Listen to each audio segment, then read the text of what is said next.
Hello tout le monde, vous êtes dans la formation sur les KNN. Dans la vidéo précédente, vous avez appris toute la théorie qui se cache derrière le KNN. Si vous n'avez pas vu cette vidéo, je vous conseille fortement de la regarder afin de ne pas être perdu. Car dans cette vidéo, on va coder l'algorithme du KNN from scratch avec Python.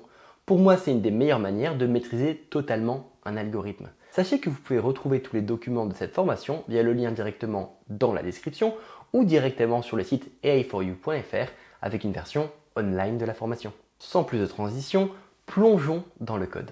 Donc nous voilà dans le notebook, nous allons d'abord importer les packages dont on va avoir besoin pour implémenter notre algorithme, NumPy pour gérer nos objets mathématiques. Je vais utiliser la fonction makeMoon de scikit-learn pour générer notre jeu de données. Vous voyez qu'on a deux spirales, une spirale violette et une spirale jaune. L'objectif est de créer un algorithme capable d'entraîner un modèle pouvant résoudre notre problème, c'est-à-dire séparer la spirale violette de la spirale jaune. On va commencer par créer notre classe et sa fonction d'initialisation. On peut voir que notre classe n'a pas besoin de beaucoup d'hyperparamètres, le seul qui est là c'est k, qui est le nombre de voisins à visiter pour prédire la variable cible d'une observation. Je vérifie que ma variable fonctionne correctement, et c'est le cas. Maintenant, passons à la partie entraînement du modèle. Normalement, c'est la partie qui nous prend le plus de temps dans ce type de vidéo. Pourtant, ici, le KNN est un algorithme fainéant. Il n'a pas à proprement parler d'entraînement. On va seulement se contenter de sauvegarder le jeu d'entraînement, les variables explicatives d'un côté, dans Explanatory Variable, et les variables cibles d'un autre côté, dans la variable Target Variable. Je lance ma fonction, je vérifie qu'elle fonctionne correctement. Ici, pour vérifier que mon entraînement fonctionne correctement, je vais seulement regarder la dimension des jeux de données. Leur valeur ne va pas m'apporter beaucoup d'informations. Tout est bon, on peut passer à la suite. On va maintenant parler de la fonction de prédiction qui sera divisée en 3 sous-parties. Pourquoi je crée plein de petites fonctions ?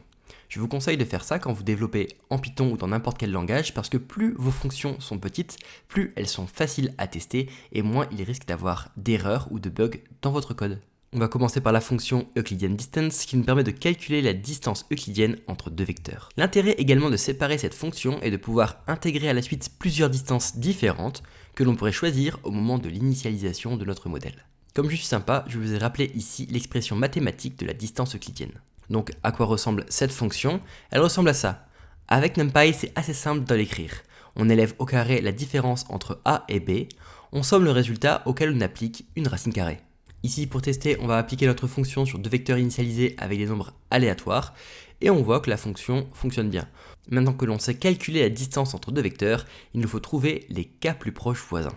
Ici, on va aller un peu plus loin en implémentant une fonction capable de retourner les valeurs de la variable cible des k plus proches voisins d'un vecteur. On va utiliser la fonction arcsort de NumPy qui va classer les indices des valeurs les plus faibles d'un vecteur. Ici, on prend les k distances les plus faibles d'un vecteur contenant les distances entre une observation et tout notre jeu d'entraînement. Ensuite, si je vais chercher grâce à cet indice les valeurs cibles associées. Nous appliquons le calcul des distances entre le 19e exemple de notre jeu de test et notre jeu d'entraînement. Et ensuite, nous utilisons ce vecteur de distance dans notre fonction kNearestTargetValue. Cette fonction nous retourne bien les variables cibles de ses 5 plus proches voisins. La variable cible de notre observation de test est de 0. C'est également la valeur majoritaire des variables cibles de 5 plus proches voisins. Maintenant, essayons de visualiser notre observation en noir et 5 plus proches voisins en rouge. On peut voir où il se situe sur notre graphique. On peut voir que notre exemple se situe un peu loin de sa distribution d'origine, pour autant, il sera bien classifié par notre modèle. Nous avons maintenant un vecteur contenant les variables cibles de nos k plus proches voisins. Il nous faut écrire une fonction qui, en prenant ce vecteur, retourne la classe la plus présente dans ce vecteur. Cette fonction aura pour nom maxClass. Cette fonction est plutôt simple à coder. Il suffit de compter la valeur de chaque classe de nos observations et de sélectionner la classe avec la plus grande fréquence. On va tester notre fonction. Ici, ce sera la classe 0 qui sera prédit, car elle est présente 4 fois sur 5 dans les plus proches voisins. Maintenant, nous avons toutes les sous-classes qui nous permettent de coder notre fonction predictClass. Finalement, la fonction predictClass, ce n'est rien de plus que ce que l'on a déjà codé dans la cellule de test précédente. On va d'abord calculer la distance euclidienne entre chaque exemple de notre jeu d'entraînement et notre exemple à prédire. Ensuite, on va déterminer parmi ces distances lesquelles font partie des k plus proches voisins. Et enfin, grâce à maxClass, on va extraire la classe la plus fréquente des plus proches voisins. On va tester notre fonction sur le même exemple que précédemment. Et on obtient bien 0. Maintenant, on n'a plus qu'à utiliser la fonction predict qui utilisera predictClass pour chacun des exemples de notre jeu de test. Maintenant, testons notre fonction predict. On voit qu'on retrouve bien 50 prédictions pour chacun de nos exemples passés en entrée de la fonction. Maintenant, regardons graphiquement ce que ça représente. Si l'on regarde graphiquement nos prédictions par rapport aux données de notre entraînement, on peut voir qu'il n'y a pas l'air d'avoir d'erreur. On va quand même calculer une métrique de performance pour en être sûr. On voit qu'en utilisant l'accuracy, on voit qu'on a un taux de bonne prédiction de 100%, ce qui valide notre hypothèse. Félicitations, maintenant on a bien une classe, un algorithme permettant d'entraîner des modèles de KNN pour la classification, et qui permet aussi de prédire des résultats avec une bonne performance.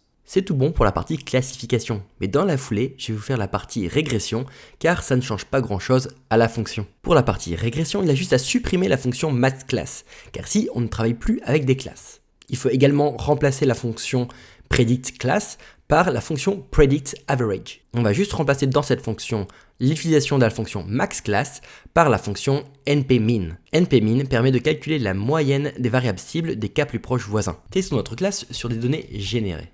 On visualise les données d'entraînement en violet clair et les données de test en violet foncé. On initialise notre modèle, on l'entraîne et on l'applique sur les données de test. Maintenant, regardons graphiquement les performances de notre modèle. On peut voir que d'après le graphique, que les exemples prédits se rapprochent bien plus de la moyenne que les données originales.